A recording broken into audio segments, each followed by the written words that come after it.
Okey, baik. Salam sejahtera. Hari ini kita akan buat latihan uji kendiri buku teks muka surat 92. Baik, ini adalah soalan dia. Ada dua soalan saja. Soalan satu. Okey, dan soalan dua, pelajar boleh cuba buat dulu soalan ini. Lepas itu kita akan bincang dalam video ini juga. Okay, sudah siap? Bagus. Kita buat perbincangan, semak jawapan. Satu, berikan dua contoh unsur kumpulan satu. Jadi, kumpulan satu ada 6 unsur dalam kumpulan satu. Belajar boleh bagi mana-mana saja. Contoh yang selalu cikgu ingat adalah lithium, natrium, kalium. Okay, yang lain rubidium, cesium itu tak apa, tak ingat tak apa. Sekurang-kurangnya kita ingat 3 lithium. Okay, soalan 2, jadual menunjukkan susunan elektron bagi unsur X, Y, Z. X, Y, Z, kebetulan dia memang susun ikut turutan dalam kumpulan satu lah, dalam jadual perkara unsur, iaitu menuruni kumpulan. Kita kata dia menuruni kumpulan. Okey, perbezaan sifat fizik antara X, Y, Z. Okey, perbezaan dia mungkin yang ini kita tak pinjam dalam video sebelum ini. Okey, ini nota dia, boleh take note.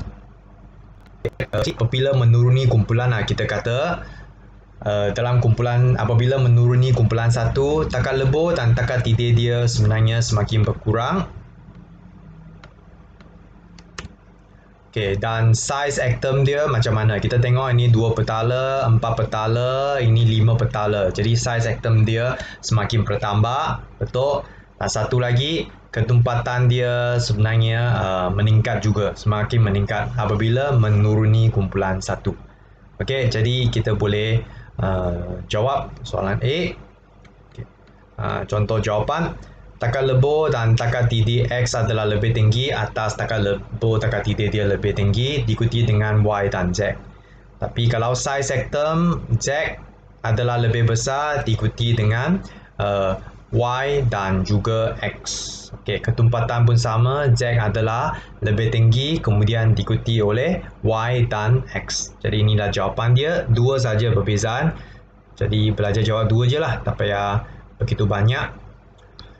Okey, kemudian soalan B, unsur X bertindak balas dengan oksigen apabila dipanaskan. Samaan kimia untuk unsur X, kita boleh tulis unsur X bertindak balas dengan oksigen.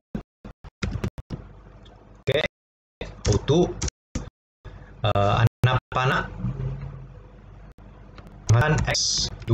Okey, kenapa X2O? Kerana X adalah bercharge positif, manakala O adalah bercharge 2 negatif. Yang ini belajar sepatutnya sudah hafal dalam bab 3. Jadi tukar cincin dapat X2O.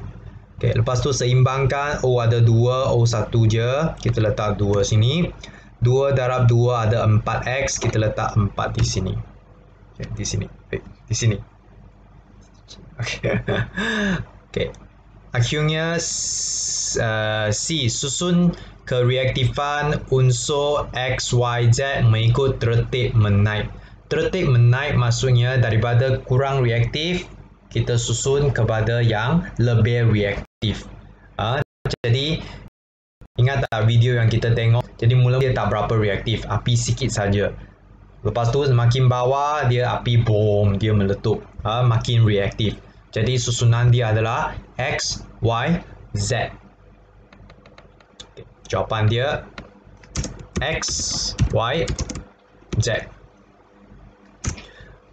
Baik, terangkan kereaktifan sangat penting. Okey, ingat keyword kata kunci dia size atom, daya tarikan antara apa? Nukleus dengan elektron valence. Okey, kemudian satu lagi kita nyatakan atom mana yang lebih mudah menderma elektron. Okey. Okey, baik, kita terangkan saiz atom dulu. Yang manakah saiz paling besar? Senang saja, kita tengok gambar, kita tahu X, Y, Z. Z 5 petala, maka saiz atom Z adalah lebih besar. Okey, jadi jawapan saiz atom Z lebih besar, kemudian diikuti oleh Y dan X. Okey, kemudian daya tarikan antara nukleus dan elektron valence atom. Okey, jadi Z saiz dia paling besar. Jadi jarak dia mestilah paling jauh kerana saiz dia besar. Kalau paling jauh maka daya tarikan dia adalah lebih lemah, betul? Lebih lemah. Diikuti dengan Y.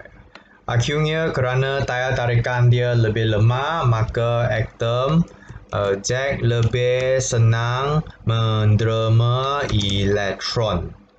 Untuk mencapai susunan elektron yang stabil diikuti dengan Y dan Z. Okay, jadi kesimpulannya atom Z dia lebih reaktif kerana dia lebih senang menderma elektron berbanding dengan Y dan juga X. Okay. Baik, itu saja untuk perbincangan uji kendiri. Sekian, terima kasih.